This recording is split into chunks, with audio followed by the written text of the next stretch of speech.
চিৎকার মেরে ঘর থেকে বাইর হয়ে মসজিদে নববীর সামনে চলে গেল।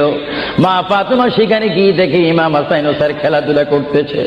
মা তার সন্তানকে ডাক দিচ্ছে, হাসাইন আর হুসাইন, তোমরা বুঝি এখানে তোমরা খেলাধুলা করতেছো? আমার বাবা বিশ্বনবী মুহাম্মদুর রাসূলুল্লাহ সাল্লাল্লাহু আলাইহি ওয়াসাল্লাম দুনিয়া থেকে চলে যাচ্ছে, তোমাদের যদি কিছু চাওয়ার থাকে পাওয়ার থাকে তোমরা আমার বাবার কাছে চলে যাও।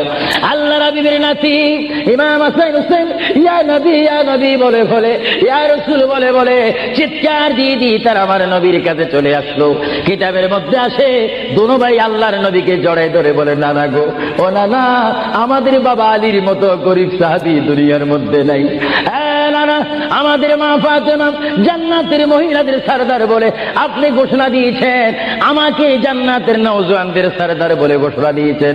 নানা গো, পৃথিবীর বুকে থাকতে হলে তো পেটের প্রয়োজন আছে, খিদার প্রয়োজন আছে। ও নানা, যখন দুনিয়ার মধ্যে খিদা পাইতো 3 দিন 4 দিন পর্যন্ত আমার মা আগুনে চুলাতে আগুন দিতে পারত।